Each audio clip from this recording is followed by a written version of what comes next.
Now, as Ryan, Trenton, and Sean grab your attention towards the world of sports, food, and entertainment, and away from the things that are probably more important, we apologize for nothing and anything that may be spoken, learned, or forgotten today. This is the Real Tree Shaker Show.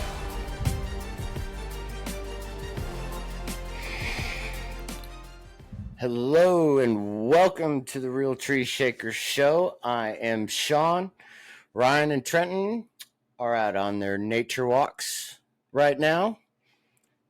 I don't think they're together, but two separate roads eventually turn into one. But with that, I thought I'd invite a special couple guests to join me tonight as we go over a few things. So if you guys could give a nice round of applause for our first guest. I am Groot. That's right. No one other than Groot is joining us. Okay, so are you going to be Little Groot or Big Groot? I am Groot. Little Groot, okay. And then, if we can, let's welcome in our next guest. None other than... Whoa, welcome. All right, well, we got Groot, we got Sloth. So let's just go ahead and call tonight's episode the GSS Show, if everybody's okay with that.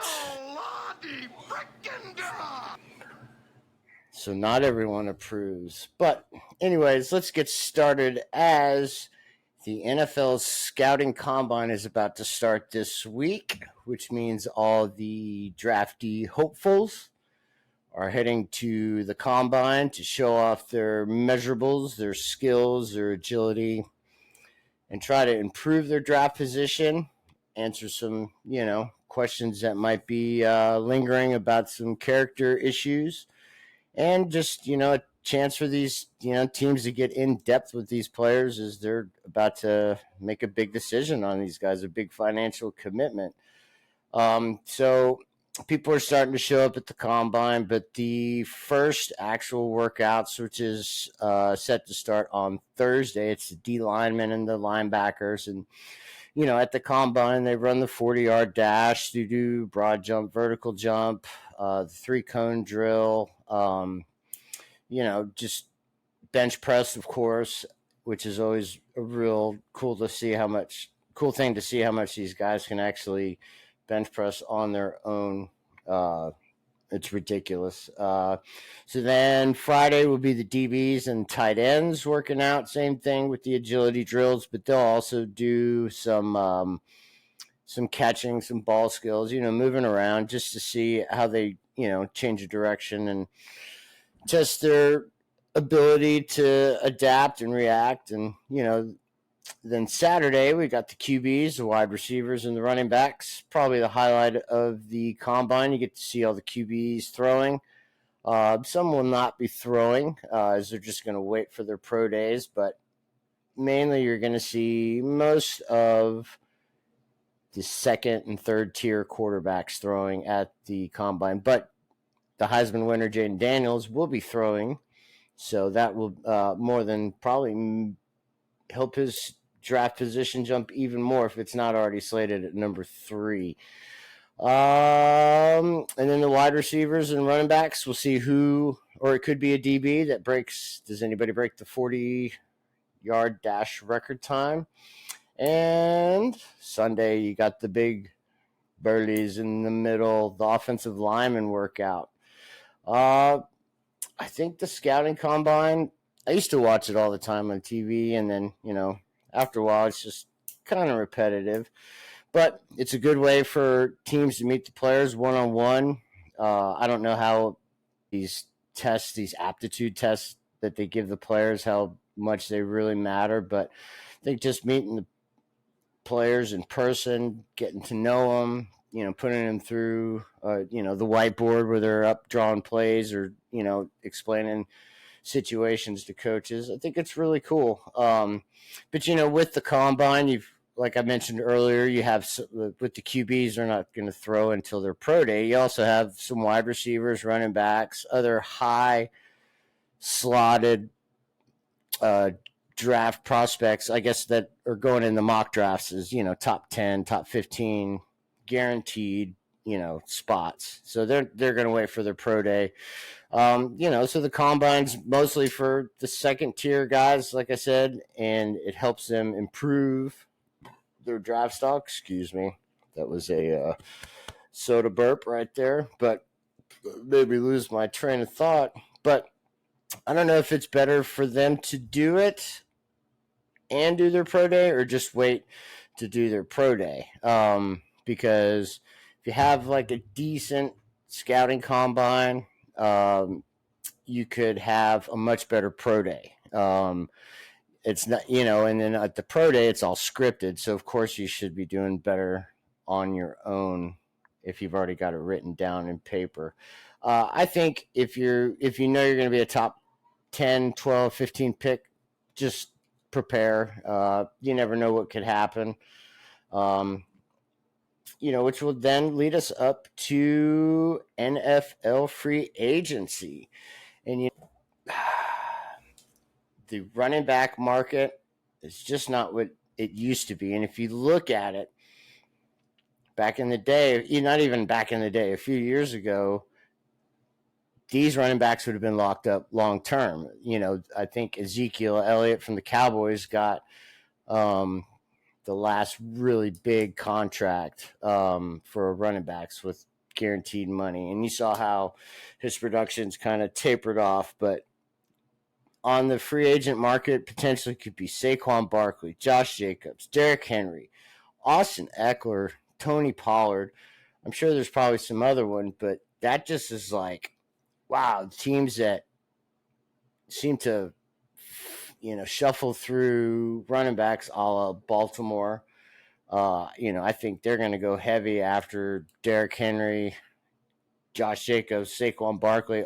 All three of those guys fit Baltimore's system. And as a Giants fan, I would hate to see Barkley in another uniform, but I totally get it. It's a business, and he's made his case in point to want to stay with the Giants. And if he does, it'll be awesome because he is our best offensive player until further notice. And everybody else knows that, and he's still been productive. And I know he's had his injuries, but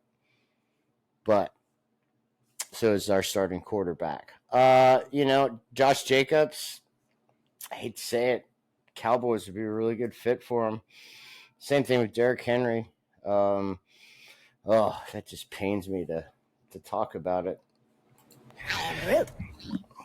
Yeah, I don't like it either. I should definitely stop. But anyways, Eckler, I don't know if he's a number one back anymore. I mean, honestly, if you put Eckler in, say, like Kansas City, and give Patrick Mahomes a good third down weapon, it'd be an upgrade on Jerick McKinnon. McKinnon's done great for the Chiefs, but Eckler, I think, just straight receiving, has a really good nose for the end zone once you get down inside the goal line. So I don't know. I mean, it's with the salary cap going up $30 million, now up to $255 million for each team. There's some more wiggle room, but every year, the quarterback contracts kind of reset the market, and it seems like every other position, especially the running back position, is just dropping, and nobody wants to pay them. But you can find running backs everywhere. I mean, Isaiah Pacheco's 7th round pick. Tony Pollard's a late round pick. I mean, even Derrick Henry's a 2nd round pick. And the draft, there's going to be a ton of good backs, but I don't think any are projected to go in the 1st round. So that just shows you how many there are and the value and how close they are. So the main thing is have your offensive line straight, and it doesn't really matter who you put in the backfield. Now, yeah, there are some generational running backs, CMC, Nick Chubb, Barkley, Jahmyr Gibbs looks like he's on his way to being something special. Those, are a dime a dozen. It's just like wideouts. There's tons of wideouts, tons of tight ends, tons of corner safeties, linebackers. But there's certain positions that there's rarefied gems that you have to grab and you don't let go. But I don't know. The Giants are just, going back to them. They're in a weird spot. And what do? You've overcommitted to Daniel Jones and he can't stay healthy. You pay a running back who's been struggling to stay healthy, but he had a great year last year. And I don't know. I mean, it's just really weird where, in fantasy or old school building your teams, running back was like the position to have. And it didn't matter you have a quarterback. Now it's flipped. So, we'll see how that kind of turns out. And free agency will start technically where NFL teams and agents can start talking on March 11th, but they can't officially sign until March 13th. And you know that all the deals will be announced on the 11th, but there's not tampering. No, not getting anything done. You could get these mega $1 million deals done easily, no problem. But, what can you do? It's the NFL, it's a business. And it's just fantastic to watch because the NFL's smart. They keep putting the season just ended, and here we are with the combine. Then you got free agency, then the draft, and then which the draft is totally crazy, and that will be another discussion that we'll definitely have to have. The guys in there for that. Don't really know if that's your forte, Sloth. So let's just kind of chill, I am Groot. Yeah, you tell him, Groot. That's right. Yeah, no cussing unless you're one of the 3 hosts of this show. But with that, also football, college football continues to be in the news. And on a different turn, as a big fan of this game, which I'm sure many of our 15 listeners are, is EA Sports is bringing back NCAA football for the first time in years. I can't wait. And they struck a NIL deal with EA and the NI, whoever that does these negotiations. They've reached a deal to pay the kids if they want to be in the game and use their image and their, true metrics, their name, everything. EA is going to give them $600 and a free copy of the game. That is, I think, 134 college football programs. I don't think all of them will want to be in it, but I think they could probably shell out a little more than $600, maybe, because they're college kids, right? Maybe they don't all have the big NIL deals or, buy-ins for them to come to the school from car dealerships and other stuff, other places like that. So not all of them have the, most modern technology. So maybe EA could throw them get a deal with Microsoft and Sony where they could throw the kids a free PlayStation or Xbox so they could play the new copy of the game, and then maybe bump it up $1,000. I don't know somehow, but at least they're doing something. Cheers to Ed O'Bannon for his long time fight in court to get the name, image, likeness thing taken care of. So it's going to be fun. I can't wait. Big fan of it. It's just, I don't know, brings back memories, and it's one of the best. I mean, you can't go wrong with it. And EA's kind of gotten lousy with making Madden, so hopefully they make a nice little comeback with this new pending game. And I believe it's available in July, so pre-order now so you can get your download ready. Next, coming up is Peter King retiring. Won't spend too much time on this, but I was always a big fan of Peter King. Always look forward to magazines when they would actually come in the mail. You look forward to it. Like Adam Sandler said, it's Nudie Magazine Day, so he was excited for it. Mine, on the other hand, was the Sports Illustrated. I promise. Promise. But he spent 44 years covering the NFL. He wrote for SI from 1989 to 2018, which he had a multi-page column for years called, the Monday Morning Quarterback. After 2018, Peter King jumped to work full time at NBC, and he kept doing his column. But he's also, was named Sports Writer of the Year 3 times. I mean, that's pretty. That's ridiculous. Maybe he should have been more. Who knows? It's like, I guess, the MVP debate in the NBA. Who knows? But since 92, he's been a member of the board of selectors for the Hall of Fame. So he kind of helps to, get Canton straightened up and get all those good players in there. He was just really good to listen to, knew his stuff, wasn't afraid to be honest and straightforward, and rubbed some people the wrong way. But, I think he will surely be missed, and I'm sure he'll probably get bored and get back into it. With that, next, I have been watching the Dynasty, the New England Patriots documentary that's been on Apple TV, and it's been a pretty good documentary so far. First one, really, really good. First episode, really, really good. 2 and 3 were really good. And the fourth one is great, especially the ending, because that's, when the Giants won the Super Bowl. But we won 18 and 1 giant loss.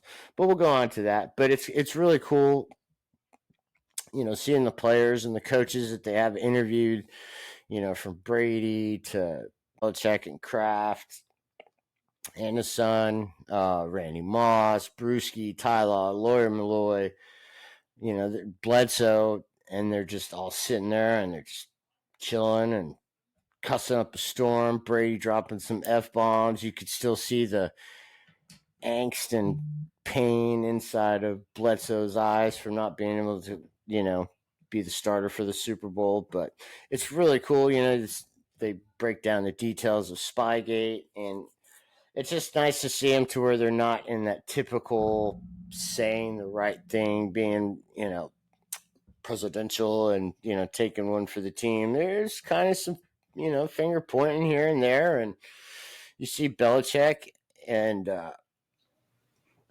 looks totally different. I mean, not age-wise, but the way he is now, it's like you saw him interacting with players and joking around, and now it just seems like he doesn't talk to anybody, on to Cincinnati.